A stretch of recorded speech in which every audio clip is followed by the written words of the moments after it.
What if we knew? What if we knew for certain that our beautiful world had only 10 years left? Imagine a great clock in the sky, its hands ticking down not hours, but the final seasons of our planet. This is not a story of fear, but a question of what we would do.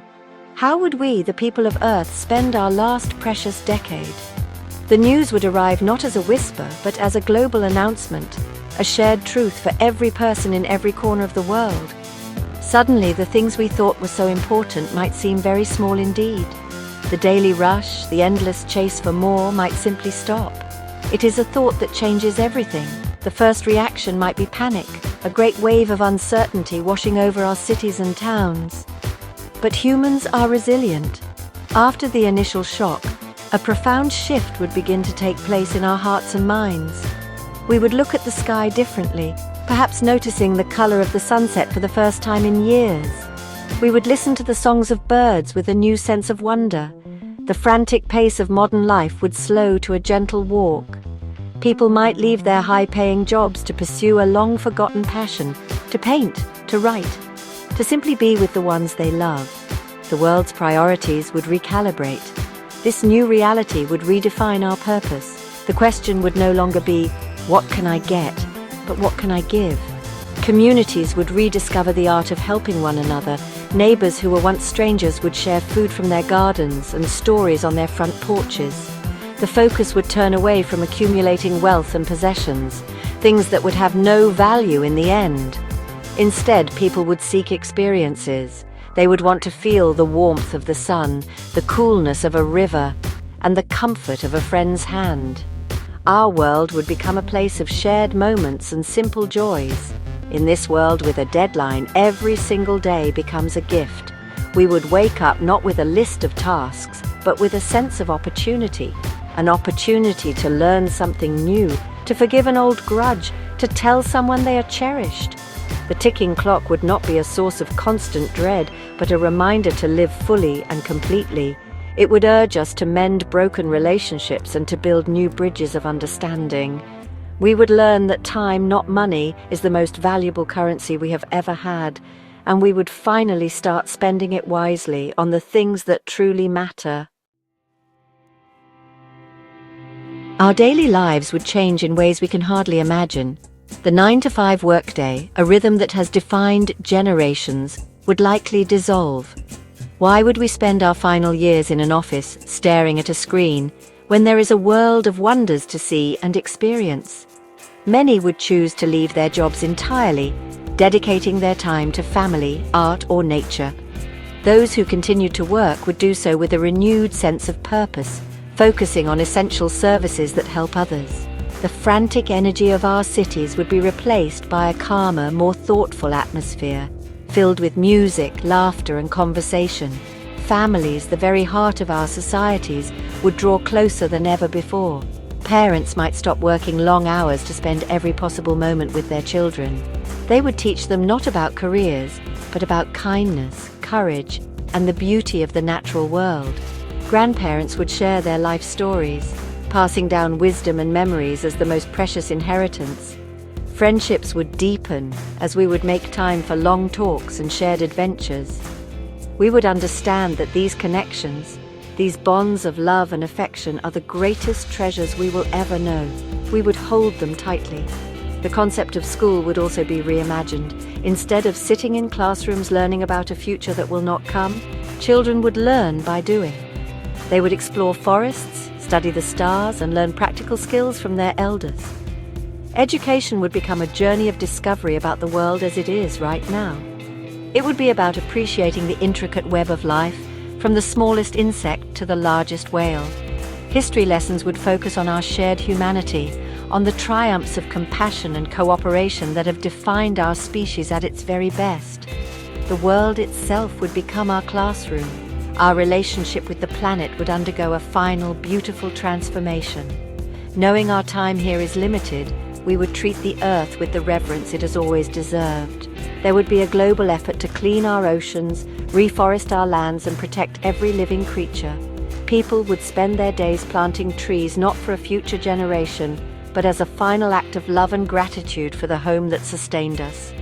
We would walk barefoot on the grass, swim in clear lakes, and marvel at the miracle of life all around us. We would become caretakers in our final act. Faced with a shared destiny, the governments of the world would have no choice but to come together. The old lines on the map, the borders that have long divided us, would lose their meaning. The billions spent on weapons and armies would be redirected overnight.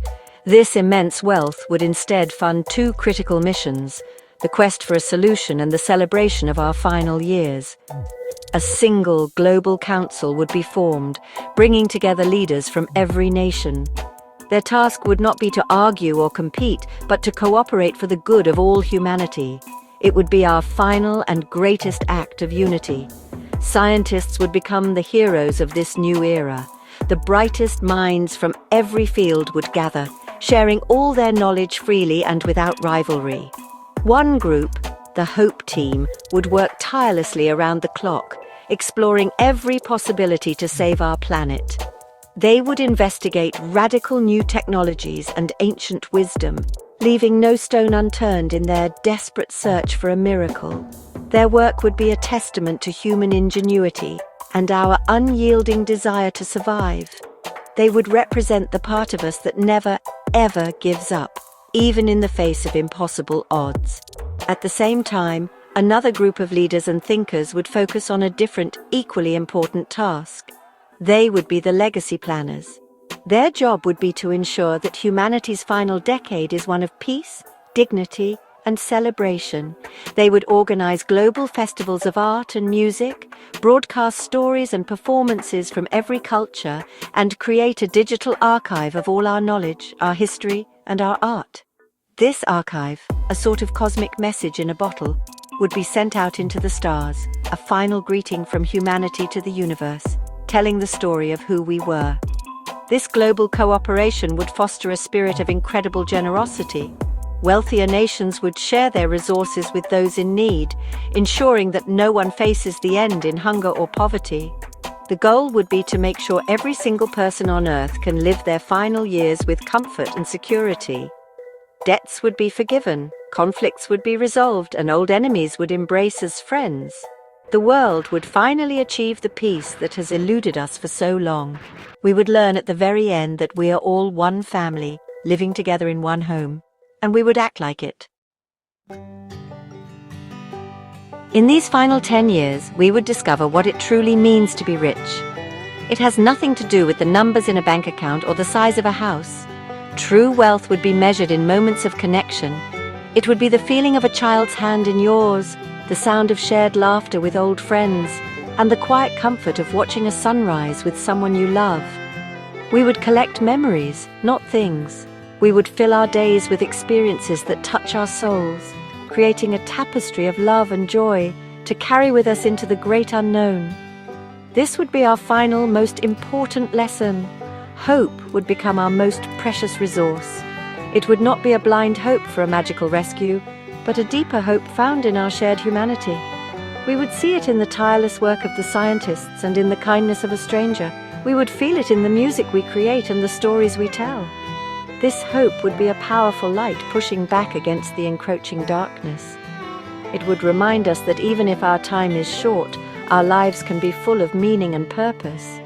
It is the hope that we can face the end with grace, courage, and love. The end, when it comes, would not be an end to everything. The love we shared, the kindness we showed, and the beauty we created would ripple outwards. The message we sent to the stars would carry our story, a testament that for a brief, shining moment in cosmic history, we existed. We loved, we dreamed, we built, and we learned. Our legacy would not be one of conquest or power, but one of compassion and unity, finally achieved in our last moments. We would have faced the ultimate challenge not with fear, but with the best parts of our nature shining through. Ultimately, this story of our final 10 years is a reflection of what has always been most important. We do not need to wait for a clock in the sky to start living this way. We can choose today to value moments over minutes. We can choose to forgive, to love, and to connect. We can choose to care for our beautiful planet and for one another. The real question is not what we would do if we had only 10 years left, The real question is, knowing that our time is precious and finite, what will we do with the time we have right now?